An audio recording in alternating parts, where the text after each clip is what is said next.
Se eu acordasse amanhã com 50 anos e R$ 0 no bolso, eu não entraria em desespero. Eu faria algumas contas. Vou te contar por quê.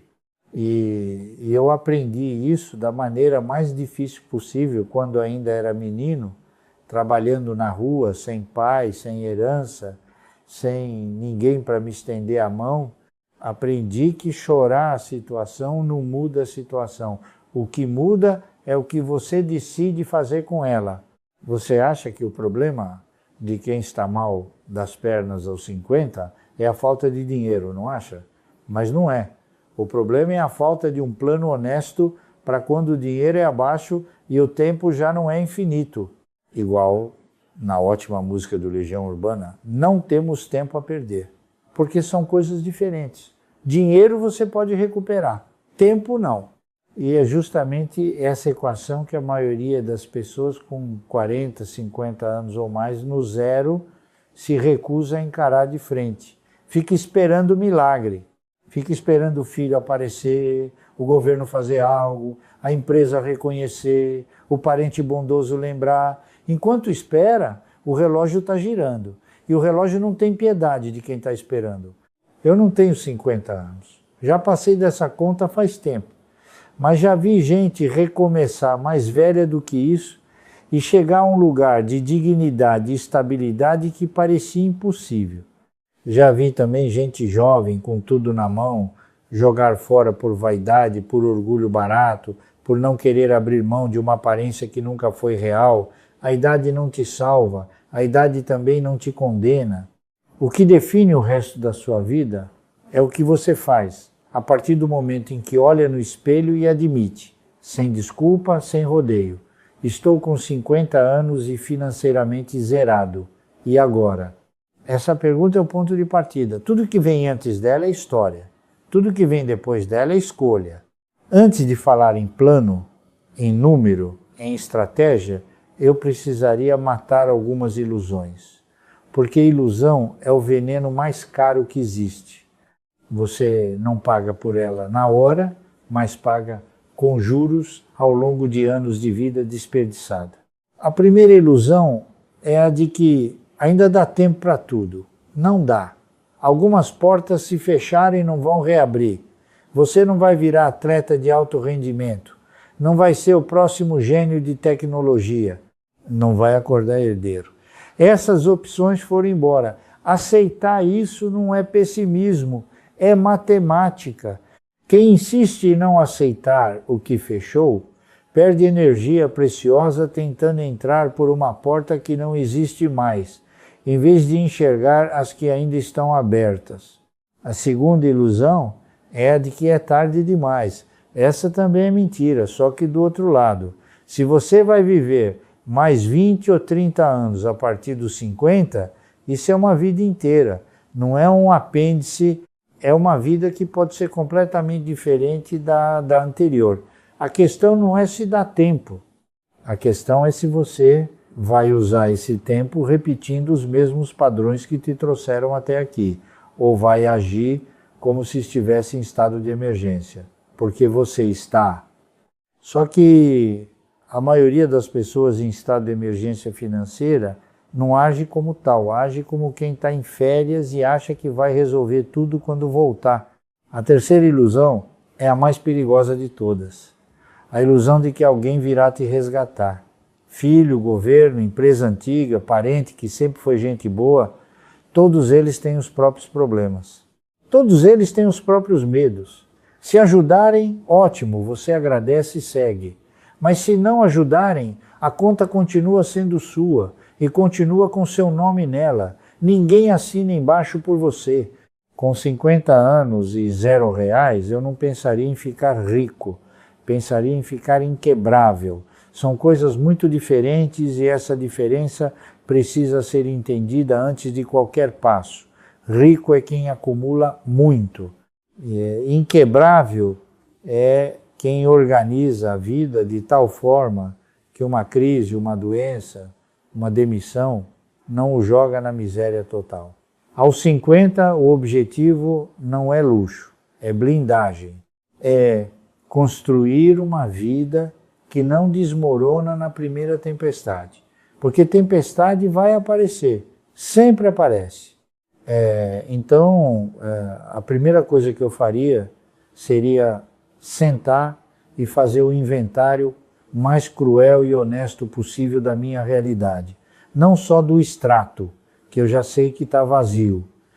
Inventário de habilidades que ainda têm valor real no mercado. Não o que eu acho que sei fazer, o que alguém pagaria para eu fazer hoje. Inventário de contatos que realmente podem abrir portas, não de gente que lamenta junto comigo.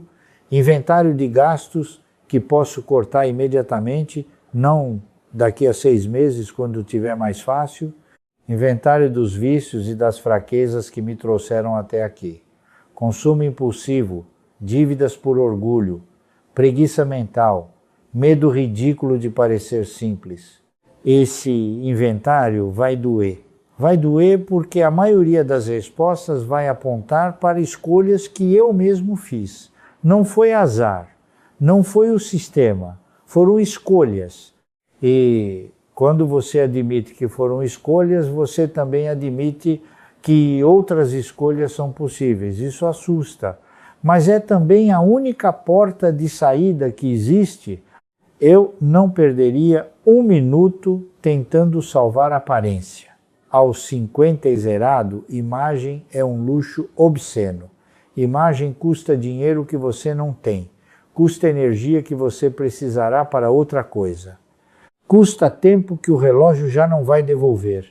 Eu aceitaria morar em lugar menor sem drama. Usaria roupas mais antigas sem vergonha.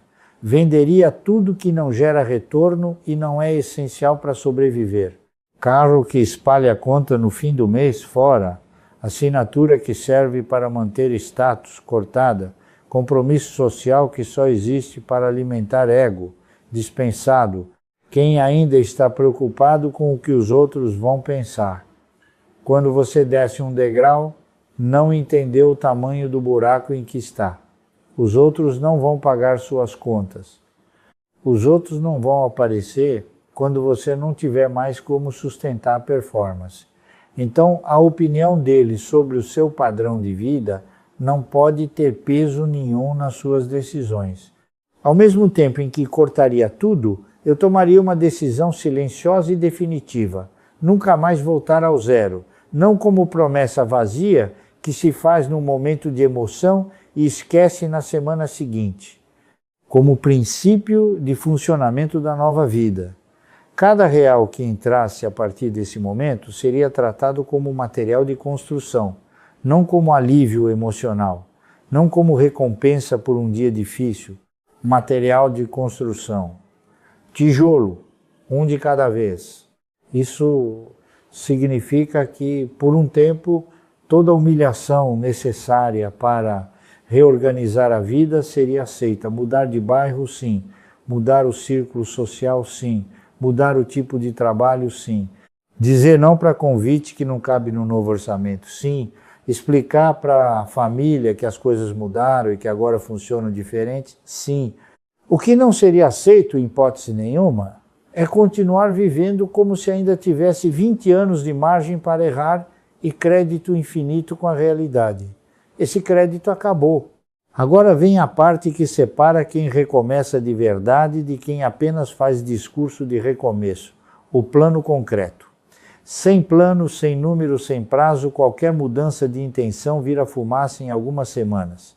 Com 50 anos e zero, eu montaria um plano de guerra de 12 a 24 meses. Não é plano de aposentadoria, é plano de fuga da zona de risco. Porque enquanto você está a um salário de distância do caos, qualquer conversa sobre futuro de longo prazo é fantasia.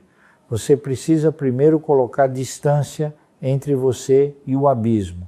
Depois pensa em horizonte. O primeiro alvo concreto seria um microcaixa, não aquela reserva ideal de 6 meses que os livros de educação financeira recomendam. Falo de um valor pequeno, mas real, que te separe pelo menos algumas semanas do desespero total. R$ 1.000, 2.000, 5.000. O número exato depende do seu custo mínimo mensal, mas o princípio é um só. Até juntar esse primeiro bloco, todo o dinheiro extra que entrar é tijolo de caixa, não é prêmio, não é alívio, é tijolo. Cada bico, cada hora extra, cada objeto vendido entra nessa pilha e fica lá. Ao mesmo tempo, eu atacaria a dívida com inteligência, não com pânico. Dívida é inimiga de qualquer recomeço. Cartão estourado, cheque especial, empréstimo com juro absurdo. Não adianta fingir que isso é normal ou que vai resolver sozinho com o tempo. Não resolve. Juro é silencioso de dia e grita de noite. Eu faria uma lista de tudo que devo, do maior ao menor, com taxa de juros e prazo de cada um. Depois ligaria para cada credor, um por um, para propor acordo, não para chorar, para propor. Tem credor que prefere receber parcelado com juro menor do que não receber nada. Você não vai saber se não ligar. E ligar custa menos do que fingir que a dívida não existe. O objetivo nessa fase não é zerar a dívida de uma vez. É transformar monstros em parcelas suportáveis que caibam dentro da nova vida enxuta. Um monstro que você não consegue enfrentar te paralisa. Uma parcela que você consegue honrar todo mês te devolve dignidade pouco a pouco. Essa fase exige aceitar uma verdade incômoda. Você não está em posição de defender padrão de consumo. Você está em posição de defender sua capacidade de respirar. Qualquer gasto que atrase a formação do microcaixa ou a reorganização das dívidas é uma traição contra você mesmo. A pizza para aliviar a tensão, a roupa porque eu mereço um mimo, a viagem pequena para não enlouquecer, são formas bonitas de dizer prefiro continuar vulnerável. Cada um tem o direito de fazer essa escolha. Mas que seja consciente, que a pessoa olhe no espelho e diga em voz alta o que está fazendo. Às vezes, a honestidade com a própria escolha é o que falta para a escolha mudar. Eu dividiria a minha atenção em dois modos que precisariam operar ao mesmo tempo. Modo sobrevivência e modo construção. Sobrevivência é o trabalho que paga o básico, o corte de custos, a renegociação com credores, a manutenção do pouco que já foi conquistado. Construção é o estudo para aumentar o meu valor no mercado, a busca por oportunidades melhores, a criação de fontes de renda paralelas, por menores que sejam. Em qualquer dia em que eu não tivesse tocado pelo menos um pouco em cada um dos dois modos, eu consideraria que desperdicei tempo que não tenho de volta. Não se engane com a sensação de cansaço. Os primeiros meses vão parecer injustos. Você vai estar trabalhando mais do que antes, ganhando menos do que gostaria, cortando coisas que gostava e ainda assim sem ver grande diferença no saldo. É aqui que a maioria das pessoas desiste. Volta a gastar porque ninguém é de ferro. Repete a frase que manteve a vida no mesmo lugar por décadas. Isso não é para mim, não foi feito para eu conseguir. Minha situação é diferente. Não é diferente.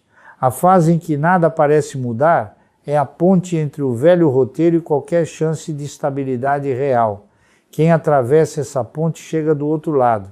Quem recua fica olhando a ponte pela janela pelo resto da vida.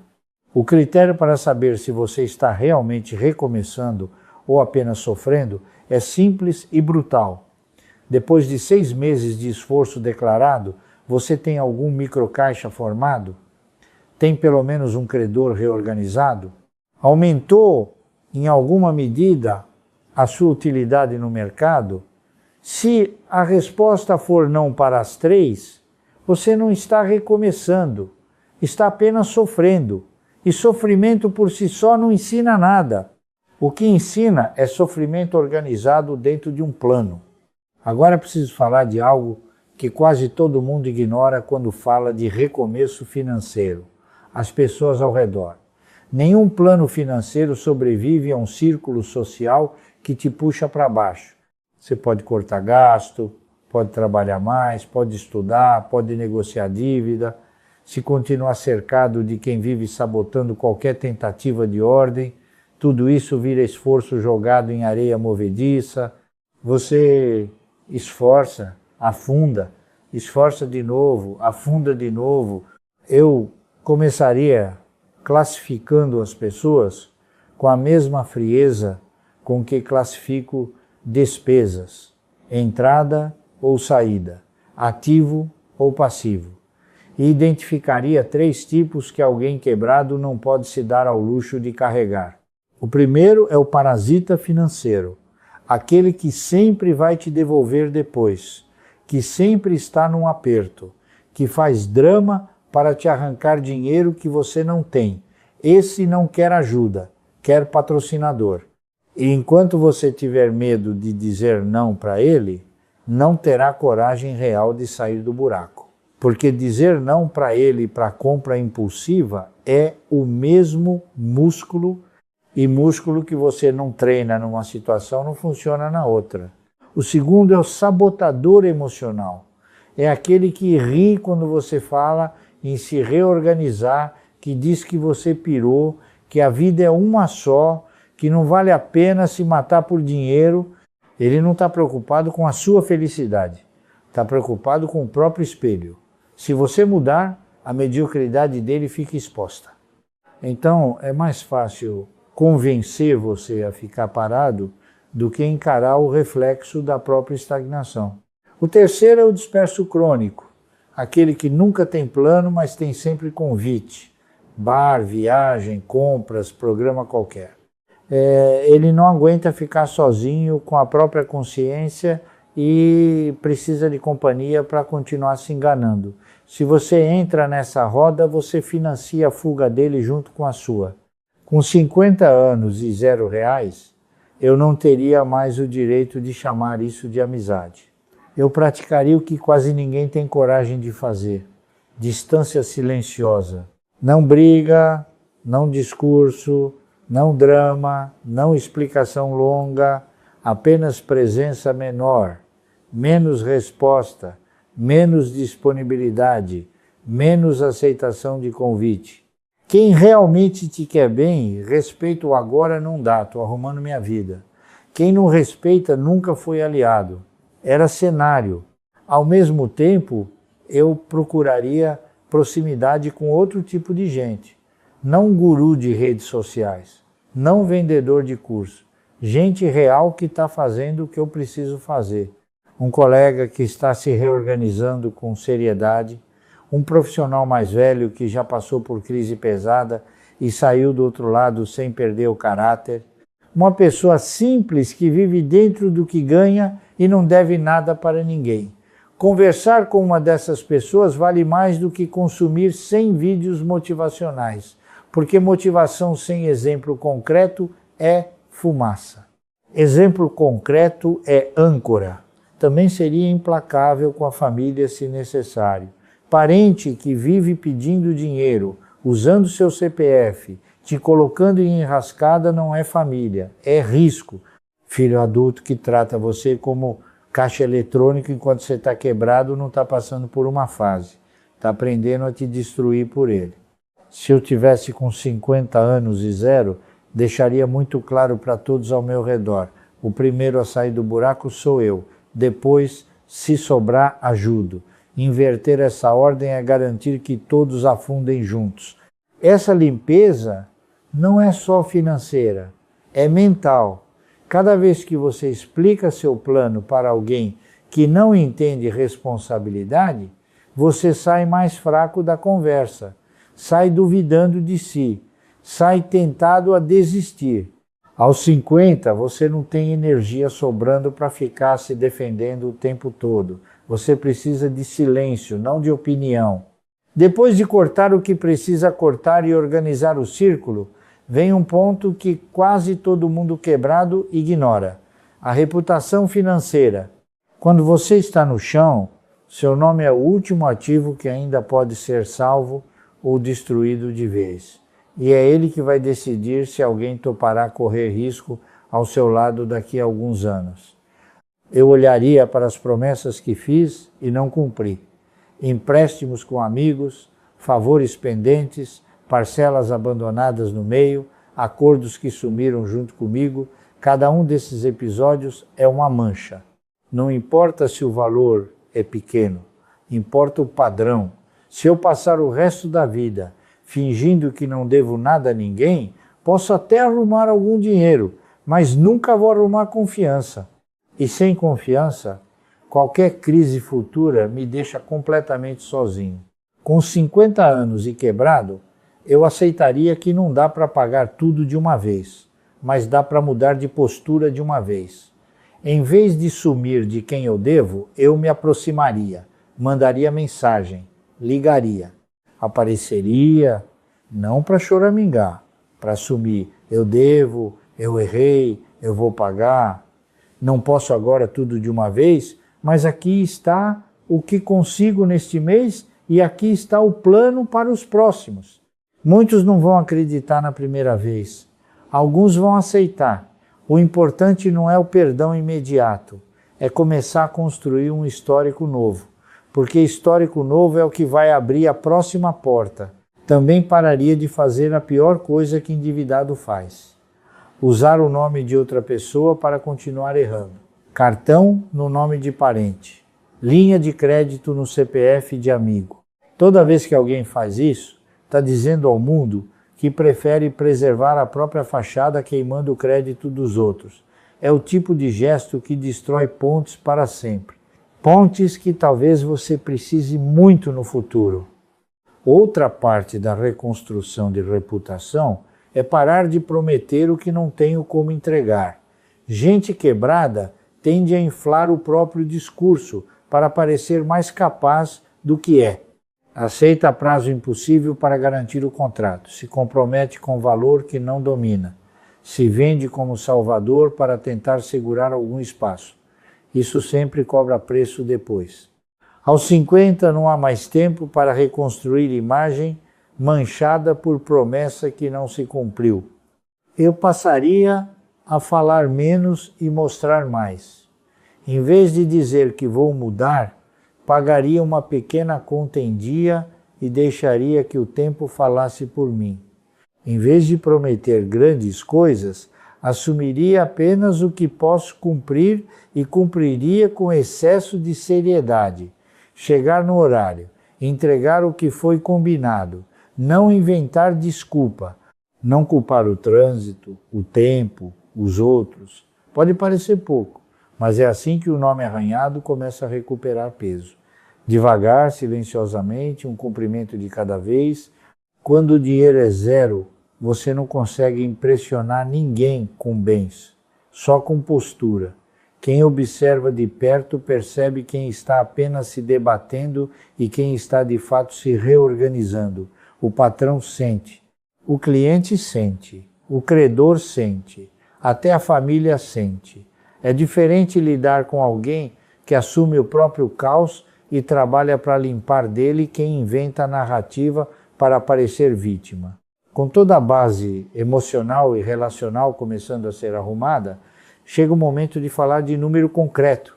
O primeiro alvo real, não o sonho de longo prazo, o primeiro degrau palpável, seria ter 10 mil reais em caixa, não em limite de cartão, não em objeto que posso vender se precisar. Dinheiro real, disponível, meu.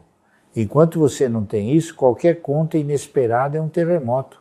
Uma ida ao pronto-socorro, um conserto no imóvel onde mora, uma multa de trânsito. Qualquer dessas coisas pequenas que a vida joga no meio do caminho pode te destruir financeiramente quando você não tem absolutamente nada de reserva. 10 mil reais não é riqueza. 10 mil reais é respeito próprio.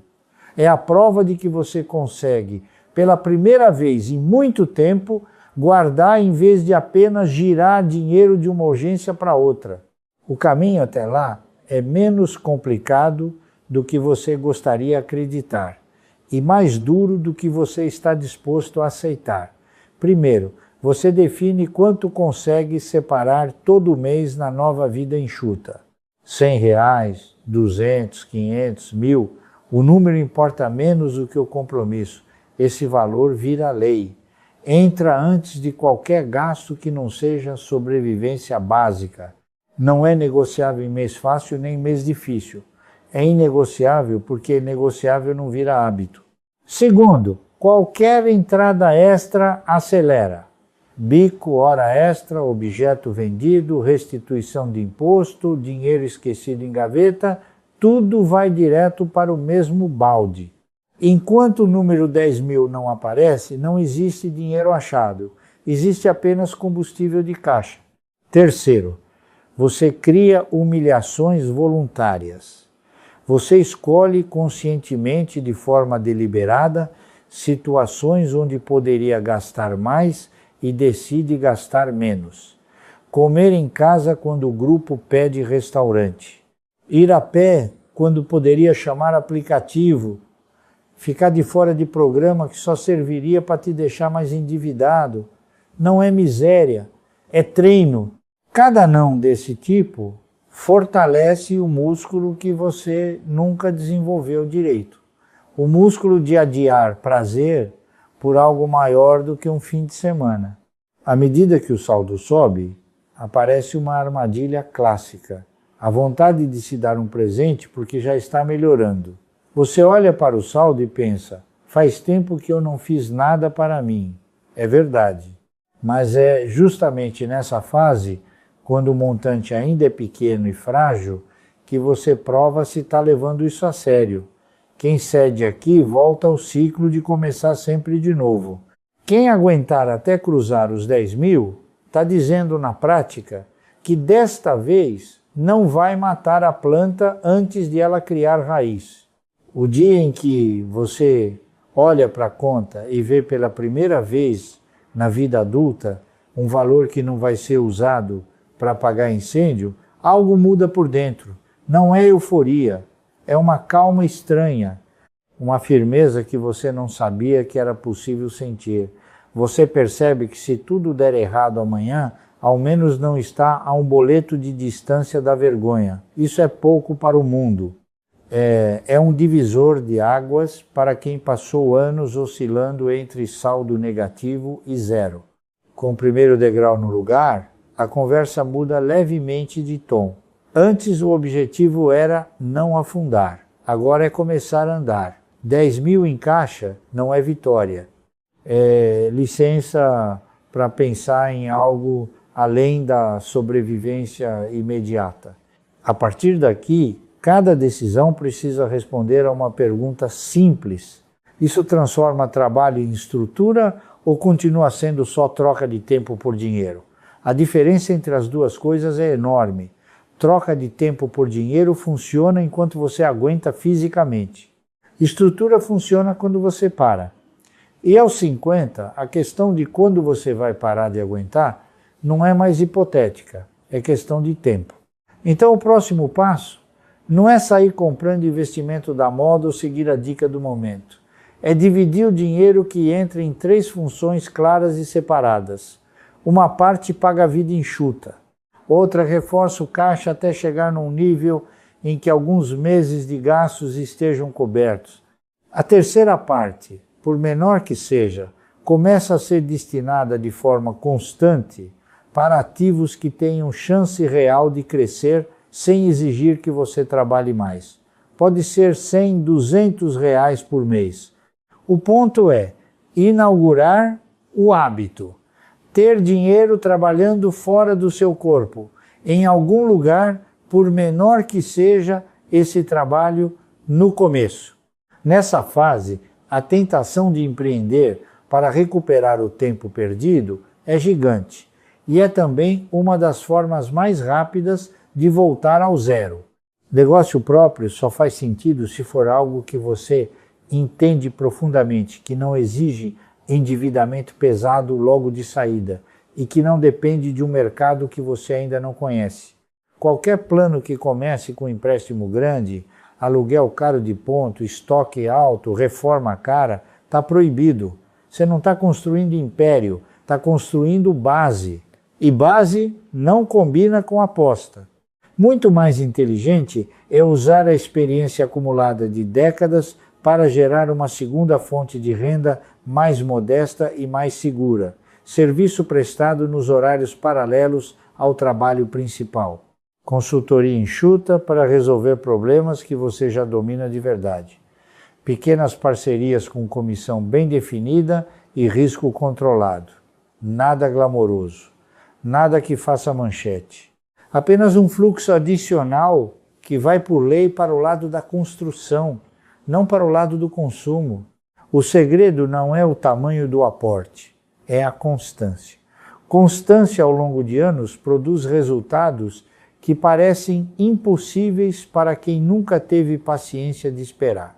Eu sei disso porque construí minha carteira de dividendos de forma exatamente assim, tijolo por tijolo, dividendo por dividendo. Não foi rápido, não foi espetacular no começo, mas foi consistente, e consistência com o tempo vira algo que a pressa nunca alcança. Existe um erro clássico de quem recomeça depois dos 50 que precisa ser nomeado com clareza. A tentativa de recuperar décadas em poucos anos correndo riscos que não pode correr. O resultado é sempre o mesmo. Uma perda grande leva à conclusão de que investir não é para mim, quando o problema nunca foi investir, foi a ganância disfarçada de urgência. Você não pode perder o que levou anos para construir numa operação que prometia dobrar em meses. Não existe esse atalho, nunca existiu. E quem vende esse atalho está vendendo exatamente aquilo que vai te destruir. A bolsa não é cassino. Já disse isso e vou repetir sempre que precisar. É um mecanismo onde o trabalhador comum pode virar sócio de grandes empresas, pode construir renda futura, pode criar a própria previdência sem depender de governo. Mas para isso funcionar, você precisa entender o que está comprando, não o código de negociação, a empresa, o setor, a governança, o histórico de distribuição de lucros ao longo de anos. Empresa que paga dividendo consistente por décadas, em crise e fora de crise, é a empresa que respeita o sócio. Essa é a empresa que eu quero ao meu lado. Não aquela que brilha por 6 meses e desaparece. Quando você estuda uma empresa antes de colocar qualquer centavo nela, você muda completamente a sua relação com o mercado. Você para de reagir ao ruído e começa a agir com base em fundamento. Quando a cotação cai porque o mercado entrou em pânico, você olha para o negócio e pergunta, o problema é da empresa ou é do momento? Se for só do momento, a cotação mais baixa é oportunidade, não motivo de saída. Mas quem entrou sem estudo, sem entender o que comprou, entra em pânico junto com o mercado. E pânico financeiro tem sempre o mesmo preço. Você vende barato o que levou tempo para construir. Existe outra dimensão dessa reconstrução que quase nunca é discutida quando se fala de finanças pessoais. A dimensão interior. O que muda dentro de você quando você para de agir por impulso e começa a agir por princípio. Quando você faz a primeira escolha difícil e mantém, algo pequeno muda. Quando você faz a segunda, muda um pouco mais. Depois de alguns meses de escolhas consistentes, você começa a se reconhecer como uma pessoa diferente. Não porque teu saldo disparou, porque a forma como você se relaciona com o dinheiro mudou. Você olha para uma compra por impulso e sente uma resistência que antes não existia. Não é força de vontade sobre-humana. É o resultado de ter repetido o não o suficiente para que ele se tornasse natural. Sua relação com o trabalho também muda. Cada hora que você vende, deixa de ser só combustão, passa a ser contribuição para o sistema. Parte vira comida e teto, parte vira segurança, parte vira capital. E capital bem tratado devolve respeito próprio. Você vai deixando de se sentir apenas mão de obra e passa a se ver como alguém que está montando uma máquina, pequena ainda, mas que roda mesmo quando você descansa. Esse é o ponto em que a idade deixa de ser só peso e passa a ser também vantagem. Você viu o suficiente para saber, sem auto-engano, a diferença entre impulso e estratégia, entre atalho e construção, entre aparência e substância. Um jovem de 25 anos pode saber disso intelectualmente. Você sabe visceralmente, porque viveu as consequências dos dois lados. Agora preciso falar de algo que a maioria das conversas sobre dinheiro evita porque é incômodo: o caráter. Não adianta ter o plano certo, o corte certo, a empresa certa na carteira, se o caráter é fraco. Dinheiro na mão de quem não tem base sólida vira problema. Sempre. Já vi isso acontecer mais vezes do que consigo contar. Gente que recebeu herança inesperada. Gente que fez negócio que deu muito certo muito rápido. Gente que ganhou em alguma especulação e em poucos anos estava pior do que antes. Por quê? Porque o caráter não acompanhou o tamanho do patrimônio. E o patrimônio que cresce mais rápido do que a maturidade do seu dono sempre encontra uma forma de voltar ao tamanho que aquele dono consegue gerenciar.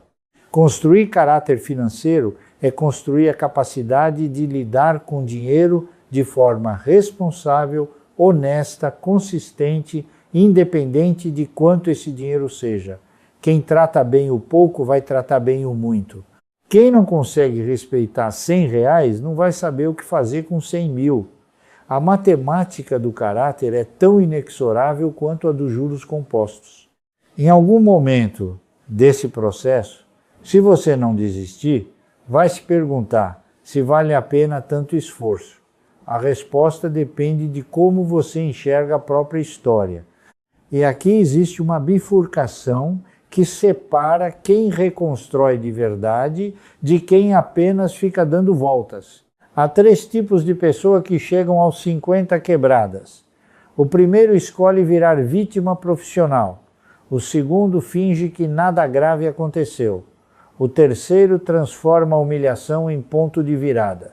Só este último tem futuro digno. O vitimista olha para trás e vê apenas injustiça. O chefe que era ruim, o governo que não ajudou, o casamento que atrapalhou, a crise que veio na hora errada. Ele conta a própria história como personagem sem vontade.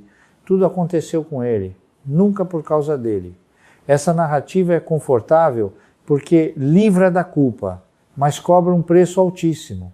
Se o passado não teve participação dele, o futuro também não terá. Ele espera que o mundo mude. O mundo não muda por causa de um adulto ressentido. O negador é mais perigoso porque é mais invisível.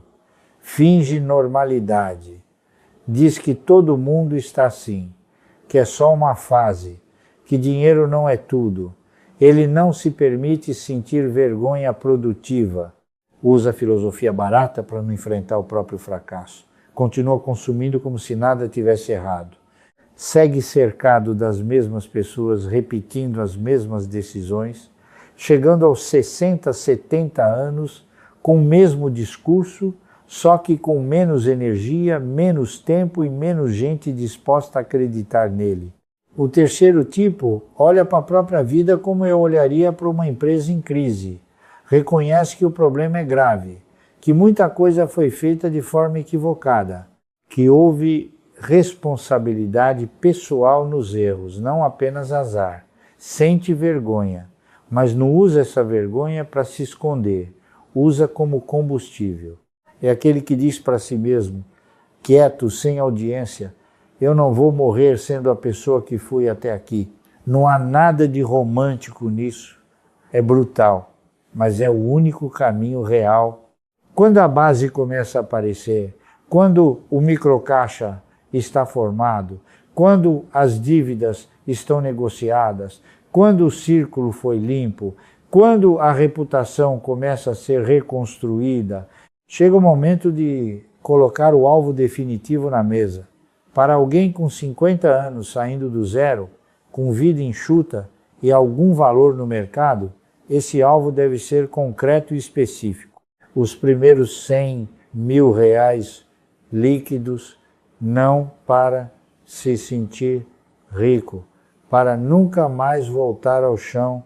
100 mil reais nessa idade não são luxo, são amortecedor, são o dinheiro que impede que uma demissão vire desespero absoluto, que uma cirurgia te jogue direto na miséria, que a necessidade de trabalhar menos te transforme em peso para quem está ao seu redor.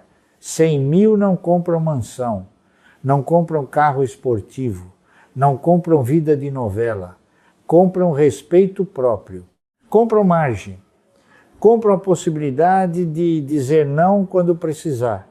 A fórmula deixa de ser emocional e volta a ser matemática. Quanto você consegue guardar por mês na nova realidade? Quanto consegue acelerar com esforço paralelo temporário?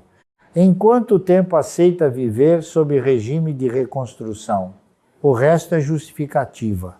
Suponha que na vida reorganizada sobrem R$500 por mês de forma honesta. Em um ano, 6 mil.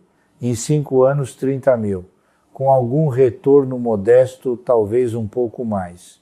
Se você empatar aí, não chega. Então entra o segundo motor. Aumentar essa capacidade de poupança de forma deliberada, não contando com milagre, mas com ação. Mais clientes, mais horas num período específico, atividade paralela bem escolhida. Qualquer movimento cujo destino exclusivo seja o tijolo de patrimônio, não o aumento de padrão de vida. Se com esforço calculado você consegue chegar a R$1.000, R$1.500 guardados por mês de verdade, sem auto-engano, sem criatividade contábil, em 4 ou 5 anos você encosta nos 100 mil. Não é confortável, é suado. Exige dizer não para a maior parte dos impulsos de consumo. Exige aceitar que nesse período você vai parecer menos bem de vida do que pessoas da mesma idade que continuam financiando a própria ruína no cartão de crédito. Mas no fim desse ciclo, algo se consolida. Você entra na velhice com base, não com saudade de quando tinha dinheiro. O ponto crítico é que depois dos 50, não dá para empurrar essa meta para mais tarde. Se você não mira os 100 mil agora, quando sua energia ainda permite trabalhar mais e estudar mais, não vai mirar aos 60 quando o corpo começa a cobrar juros mais altos por cada hora extra. E é por isso que tanta gente cruza essa década apenas mantendo o nariz fora d'água, para descobrir aos 65 que não tem nada além de benefício apertado e contas que nunca somem. A pergunta que você precisa se fazer não é se vale a pena tanto sacrifício por 100 mil reais. A pergunta é, como será a minha vida aos 65 se eu chegar lá sem ter acumulado nada? Um cenário é duro, exigente, cheio de renúncias agora, o outro parece mais leve hoje, mas cobra um preço devastador depois. Você está escolhendo entre disciplina numa década ou humilhação desorganizada no resto da vida. Chega um ponto em que toda essa conversa precisa caber em decisões que você consegue executar, mesmo quando está cansado, mesmo quando está com vontade de desistir, mesmo quando tudo parece demorar mais do que você aguentaria. É por isso que eu resumo o que precisa acontecer em alguns compromissos inegociáveis. O primeiro é de identidade. Você para de se descrever como alguém que teve azar e passa a se enxergar como alguém em reconstrução. Parece só uma mudança de frase. Muda tudo. Quem se vê como vítima gasta energia se explicando para os outros. Quem se vê em obra gasta energia movendo o tijolo. Toda vez que vier a tentação de contar a sua tragédia para alguém, troque por uma ação pequena que melhore a sua posição. Pagar uma conta, estudar meia hora sobre investimento, cortar um gasto desnecessário. Um movimento concreto vale mais do que 10 desabafos. O segundo é de padrão. sua vida passa a rodar abaixo do que poderia, não acima. Moradia, transporte, lazer, tudo escoltado por uma pergunta. Isso cabe no meu plano de chegar vivo e digno nos próximos 20 anos ou é só uma tentativa de provar que não estou tão mal? Sempre que a resposta for a segunda, você recua. Não precisa explicar para ninguém. Precisa reconstruir. O terceiro é de foco profissional. Em vez de colecionar possibilidades, você escolhe uma rota de geração de renda e se compromete com ela por anos, não por meses. Trabalho principal para pagar a base. Atividade complementar quando possível para acelerar o caixa. Estudo direcionado para ficar menos descartável no mercado. Nada de pular de galho em galho atrás da oportunidade perfeita. Aos 50, instabilidade voluntária é luxo de quem ainda tem tempo de errar sem consequência grave. O quarto é de caixa. Uma parte do que entra nunca mais será tratada como extra. Vira lei. Por menor que seja, aquele valor sai antes de qualquer gasto supérfluo e vai para o futuro. Primeiro até formar alguns meses de sobrevivência cobertos. Depois até se transformar em patrimônio que não volta para zero.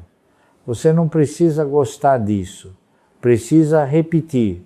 Quem esperar sentir vontade de guardar, nunca vai guardar. Vontade não é requisito. Hábito é. O quinto é de gente. Você não discute mais com quem zomba do seu plano. Não tenta convencer quem vive sabotando qualquer tentativa de ordem. Apenas se afasta. Fica acessível para quem respeita limite, trabalha sério, assume o próprio erro, fala pouco e faz muito.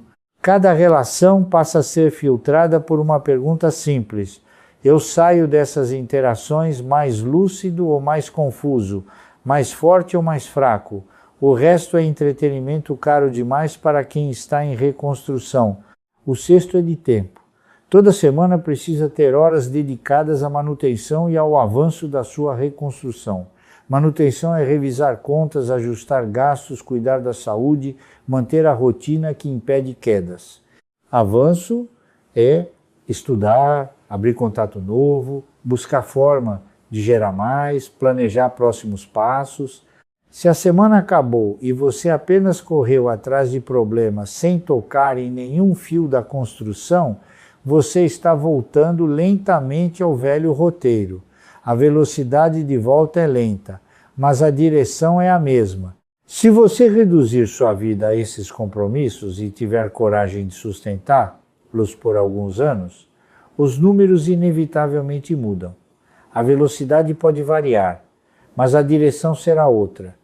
Não é magia, é consequência. O que as pessoas chamam de milagre na vida de quem se ergueu era quase sempre isso. Um conjunto pequeno de decisões feitas com teimosia quando ninguém estava prestando atenção. Quero te mostrar duas cenas futuras. Mesma pessoa, mesma história até os 50. Mesmo zero na conta. A única diferença é o que ela fez com os anos seguintes. No primeiro cenário, a vida seguiu como sempre. Pequenos apertos resolvidos com cartão, empréstimos improvisados com parente, alguns períodos e agora vai, seguidos de recaídas no mesmo consumo, nas mesmas desculpas, nas mesmas concessões. Aos 65, o corpo cobra juros do descuido, o emprego some ou encolhe. O benefício é suficiente para não passar fome, insuficiente para qualquer imprevisto. Cada exame médico é um medo, cada concerto inesperado é um drama, cada favor pedido vem com gosto de humilhação. A pessoa sabe que teve chance de se reorganizar e não quis. A raiva que sente do mundo é, no fundo, raiva de si mesma. No segundo cenário, não houve milagre. Houve uma década dura, casa menor, carro pior ou nenhum, férias curtas ou inexistentes, convites recusados, olhares de pena, comentários maldosos, Houve meses em que parecia que nada andava. Só depois de muitos boletos reorganizados, caixas montados, rotinas sólidas e anos de repetição, a curva começou a aparecer. Aos 65 não há luxo, mas há base. Alguns meses de gastos cobertos em reserva. Algum patrimônio que gera renda, pequena mas real. Uma vida ajustada. Poucas dívidas. Nome limpo. Pouca gente pendurada nas costas. Quando algo dá errado, a pergunta não é quem vai me salvar, é como uso o que tenho para atravessar isso. Duas cenas, mesma pessoa. A única variável é o que ela decidiu fazer quando soube a verdade sobre a própria situação. Eu comecei com menos do que você provavelmente tem agora. Comecei engraxando sapato no braço, sem pai, sem herança, sem nenhum contato que pudesse abrir uma porta. O que me tirou daquele cortiço não foi sorte. Foi a decisão de que cada real que passasse pela minha mão teria um destino consciente, que eu não viveria para aparência, que estudaria o que precisava estudar, cortaria o que precisava cortar, esperaria o que precisava esperar, que o dinheiro seria ferramenta, nunca ídolo. Levou tempo, levou renúncia, levou anos em que os resultados eram invisíveis para quem olhava de fora, mas os juros compostos existem e funcionam. Só que funcionam de um jeito que exige paciência antes do espetáculo. A fase invisível é parte do processo. Não é sinal de que não está funcionando. É sinal de que está funcionando do jeito certo. Se você chegou até aqui, já entendeu que essa não é uma conversa sobre dinheiro. É uma conversa sobre quem você decide ser quando a vida já tirou de você o direito de se iludir. Aos 20, culpar o sistema é compreensível. Aos 30 é covardia. Aos 50 é indecente. Você já viveu o suficiente para saber a diferença entre azar e consequência. E essa diferença muda tudo. A pobreza verdadeira não é falta de dinheiro, é falta de visão. Quem não enxerga além do mês, toma decisões de mês. Quem não consegue visualizar o que 10 anos de hábito correto podem produzir, abre mão disso por um alívio temporário que não resolve nada. Quem enxerga longe, cuida melhor do hoje. Não porque o hoje não importa, porque o hoje é a única coisa que você pode controlar. E cada hoje bem administrado é uma garantia a mais de que o amanhã vai ser diferente. Não tenha vergonha do seu começo, tenha medo de ficar nele por falta de disciplina. Essa é a frase que carrego desde quando não tinha nada. Ela ainda é verdadeira e vai continuar sendo. A diferença entre sair do zero e morrer justificando o zero começa no próximo não que você tiver coragem de dizer, e no sim que você dá agora para assumir, de uma vez que o resto da sua vida está sob sua responsabilidade. Não do governo, não dos filhos, não do mercado, sua. Essa é a única fórmula que eu conheço. É simples, é difícil e funciona.